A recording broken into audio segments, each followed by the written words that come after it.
یہ اعلان رضا ہے، یہ پیغام رضا ہے، یہ اعلان رضا۔ منبر شریف پر نوافذ مقدس معزز علماء اکرام، سامعین حضرات، السلام علیکم ورحمۃ اللہ وبرکاتہ۔ حضرات محترم، بڑی مسرت و شادمانی کی بات ہے کہ اس سنگلاخ سرزمین پر جہاں جلسے اور جلوس کا عام طور سے جلسے اور جلوسوں کی روایت ہے، اس سرزمین پر عالم نبیل فاضل نوجوان حضرت علامہ مولانا افضال الرحمان ازہری صاحب نے بڑی محنت اور جانفشانی کے بعد حضرت علامہ عین الحق شاہد نوری علیہ رحمہ رضوان کے حیات و خدمات پر سیمینار منعقد کیا۔ ہم نے پہلے مبارکباد پیش کرتے ہیں۔ منبر شریف پر ملاحظہ کر رہے ہیں کہ اہل سنت والجماعت کے ایک سے ایک ہیرے موجود ہیں۔ استاذ الاساتذہ حضرت علامہ مولانا عبدالغفار مفتی عبدالغفار ثاقب القادری صاحب، ان کی سرپرستی میں سیمینار چل رہا ہے۔ مہمان خصوصی کے طور پر استاد شاعر بہترین قلمکار حضرت علامہ مولانا مفتی عثمان برکاتی صاحب، وہ بھی تشریف فرما ہے۔ حضرت علامہ مولانا عبدالجبار قادری صاحب، وقت میں بہت تنگی ہے، اس لیے میں سرسری طور پر اپنے مقالہ کو پیش کرتا ہوں کیونکہ میرے بعد بہت سے اہم مقالے پڑھے جانے ہیں۔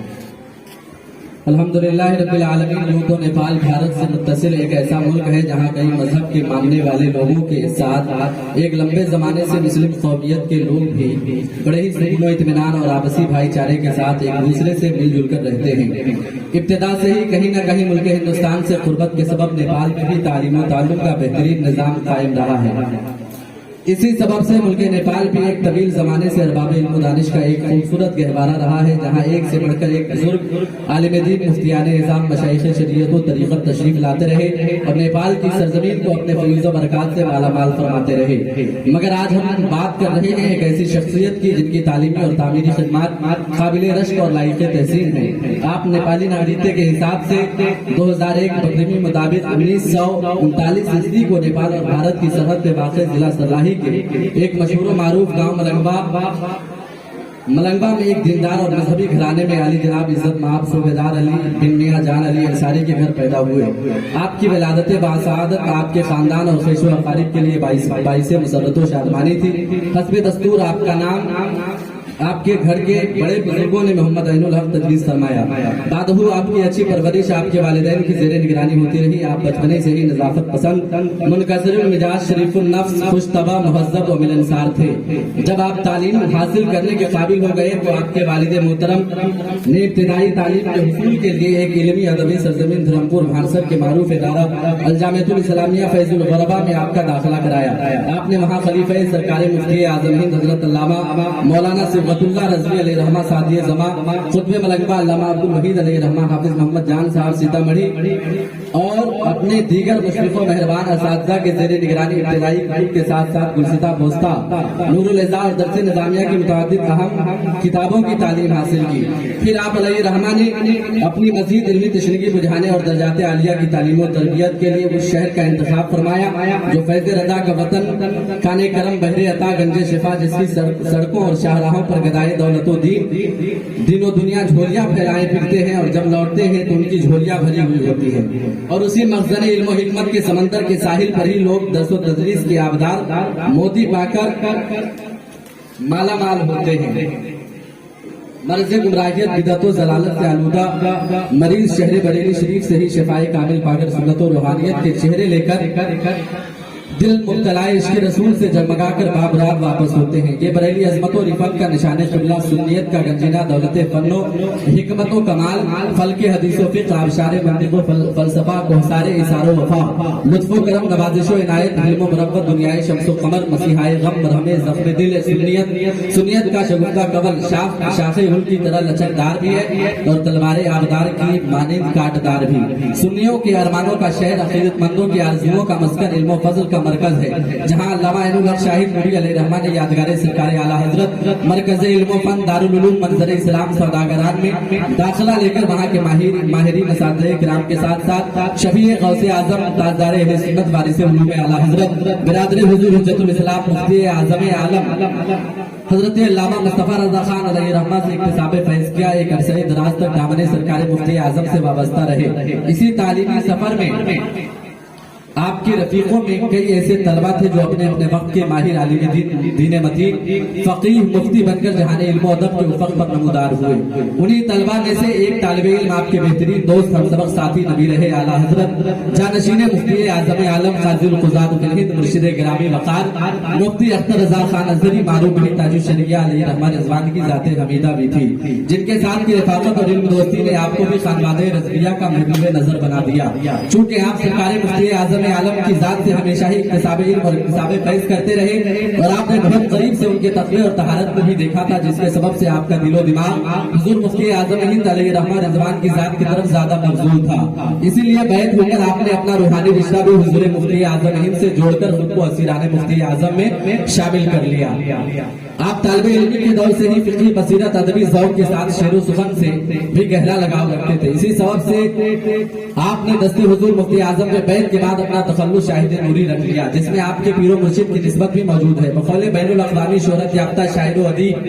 حضرت ڈاکٹر وسیع احمد غازی کے آپ ضلع سرلاہی کے شاعر اول ہیں۔ ایک دفعہ جب ضلع سرلاہی کے شعراء پر تعارفی کتاب کی اشاعت کے سلسلے میں میری گفتگو ڈاکٹر صاحب سے ہوئی تو انہوں نے بتایا کہ علامہ عین الحق شاہد نوری کو شعر و ادب کے فروغ میں ملک نیپال کا ایک نمائندہ اور سینئر شاعر ہونے کا اعزاز حاصل ہے، اور آپ صرف تقدیسی شاعری میں ہی نہیں بلکہ غزلیہ شاعری میں بھی ایک الگ مقام رکھتے تھے۔ نمائندہ اور قادر الکلامی کا یہ عالم تھا کہ آپ نے متعدد محافل و اجلاس میں اپنے محبین کو پڑھنے کی غرض سے چند منٹوں میں مکمل کلام لکھ کر پیش کر دیتے تھے۔ ڈاکٹر صاحب کی باتوں سے متاثر ہو کر میں نے ایک شعر بھی علامہ صاحب کے حوالے سے کہا تھا، ملاحظہ ہو، شاعر اول ہے سرلاہی ضلع کے آپ ہی، شاعر اول ہے سرلاہی ضلع کے آپ ہی، بادشاہ علم و حکمت حضرت شاہد میاں۔ ایک عرصہ دراز تک منظر اسلام کے خداوت اساتذہ سے اکتساب فیض کرنے کے بعد سن 1385 ہجری میں کابرین علماء اہل سنت اور حضور مفتی اعظم ہند علیہ رحمہ کے ہاتھوں سے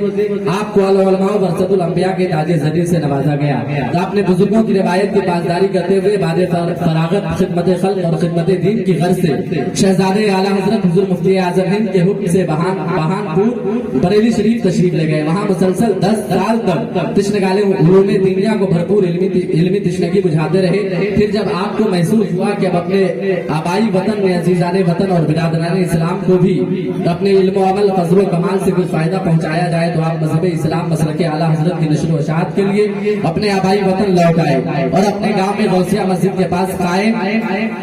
کیے جا رہے اپنے گاؤں میں غوثیہ مسجد کے پاس قائم ہو رہے ایک بہترین ادارے کو الجامعۃ الرضویہ اسلامیہ نام دیا اور اسی ادارے میں بحیثیت محتمم خدمات انجام دینے لگے۔ تقریباً 2-3 سال بڑی خوشدلی کے ساتھ ادارے سے منسلک رہ کر خدمت دین انجام دیتے رہے۔ سرلاہی میں جتنے بھی مدارس تھے کم و بیش سب کے سب عوام الناس کے زیر نگرانی ہونے کے سبب بدنظمی کے شکار تھے۔ اسی لیے علامہ عین الحق شاہد نوری نے یہ عزم کیا کہ میں خود ایک ایسا ادارہ قائم کروں گا جو ادارہ صرف قوم کے لوگوں کا ہی نہیں بلکہ علماء کا ہوگا، جس کی قیادت صدارت سب کسی نہ کسی ذمہ دار فرد کے ہاتھوں میں ہوگی۔ پھر آپ نے منصوبے کے تحت اپنی ذاتی زمین پر خلوص دل کے ساتھ رضائے خدا بندی کے غرض سے سن 1998 ہجری 1977 عیسوی 2032 بقرمی کو ایک عالی شان ادارہ بنام جامعہ شاہدیہ کوثر اسلام قائم فرمایا، جس کی باغ و ڈور آپ نے اپنے ہی ہاتھوں میں رکھا اور تعین حیات اسی ادارے میں خلوص و للہیت کے ساتھ تشنگان علم و فن کی علمی تشنگی بجھاتے رہے۔ قرب و جوار سے بچوں کو لا کر تعلیم دین کی ترغیب دینے کے لیے آپ کے شاگردوں میں بہت سے ایسے نام ہیں جن کی شناخت نیپال و ہندوستان میں ایک پورے اعتماد عالم باوقار مفتی کی حیثیت سے پورے سرلاہی میں آپ اکلوتے ایسے عالم دین تھے جس پر ہر کسی کو ناز تھا۔ آپ کے یہاں کی میزبانی بہت مشہور تھی۔ ہم نے بہت سے بڑے بزرگوں سے سنا ہے کہ ہر روز کھانے کے وقت کوئی نہ کوئی مہمان آپ کے ساتھ دسترخوان پر ضرور ہوتا تھا. آپ کی ذات ستودہ صفات نے صرف تعلیمی میدان میں ہی اپنا سکہ نہیں جمایا ہوا تھا بلکہ تبلیغی سلسلے میں بھی آپ ہر دم کوشاں رہتے تھے، جس کے نتیجے میں آج ہر طرف اہل سنت و جماعت کا بول بالا ہے. بے شک یہ آپ کی ہی محنت و خلوص کا ثمرہ ہے کہ آج سرلاہی ضلع میں ایک بھی بد مذہب نہیں پایا جاتا ہے. جتنے بھی مسلمان ہیں سب کے سب مسلک اعلیٰ حضرت کے پیروکار ہیں. یقیناً یہ آپ کے کارنامے قابل ستائش ہے. آپ کی بھی جد و جہد کو نظر میں رکھتے ہوئے آپ کی علمی بصیرت تبلیغی بصارت کو مضبوطی بخشنے کے لیے نبی رہے اعلیٰ حضرت نواسۂ حضور مفتی اعظم ہند شہزادہ مفسر اعظم ہند برادر تاج الشریعہ علامہ ڈاکٹر قمر رضا خان صاحب نے سن 1993 عیسوی میں ملنگما کی سرزمین پر ہی سلسلہ قادریہ رضویہ کی تمام خلافت و اجازت سے نواز دیا اور آپ کو سلسلہ عالیہ قادریہ رضویہ کے ایک اور مرشد خطیب ایشیا و یورپ نبی رہے اعلیٰ حضرت حضرت حضور تاج السنہ حضرت علامہ توصیف رضا خان بریلوی شریف سے خلافت و اجازت حاصل ہے. بالآخر علم و عمل کا یہ آفتاب 2 دسمبر 2006 عیسوی بروز اعتبار صبح صادق کے وقت جہان علم میں اپنی شعائیں بکھیرتا ہوا غروب ہو گیا. انا للہ و انا الیہ راجعون. آپ کی نماز جنازہ چشم و چراغ خاندان اعلیٰ حضرت شہزادہ حضور مفسر اعظم ہند علامہ ڈاکٹر قمر رضا خان کے حکم پر عالم نبیل فاضل جلیل حضرت علامہ مفتی اشرف القادری صاحب علیہ الرحمہ نے بھی شریف محتری نیپال میں پڑھائی. آپ نے اپنے پیچھے علمی ادبی متعدد تصانیف اور اولادیں چھوڑی جن کے اسماء مندرجہ ذیل ہیں. تجلیات نوری نعتیہ مجموعہ، مرتب باہر دور، شاعر بے نظیر نقیب اہل سنت علامہ مخلوق محمد نعمت رضی بانی امام احمد رضا لائبریری برکپوری سرلاہی نیپال. 2 آئینہ شاہد نعتیہ مجموعہ، تیسرا لسان العرب فی شرح اظہار العرب، تیسرا در مکنون شعری مجموعہ زیر طباعت مرتب شاعر اسلام محترم سراج احمد حبیبی برکپوری. اولاد و امجاد سابق گرہ راج منتری موجودہ صدر نیپال سنگھی سماجوادی پارٹی کے بانی و صدر الحاج محمد رضوان انصاری صاحب، دوسرے محمد محترم فیضان الرحمان صاحب، تیسرے حضرت مولانا محمد افضال الرحمان صاحب، محترم محمد جاوید انصاری صاحب، محترم محمد حسان انصاری صاحب، محترمہ عشرت خاتون شہزادی، محترمہ عصمت خاتون، محترمہ نصرت خاتون. نیک خواہشات کے ساتھ محمد فرقان فیضی چیئرمین امام احمد رضا لائبریری.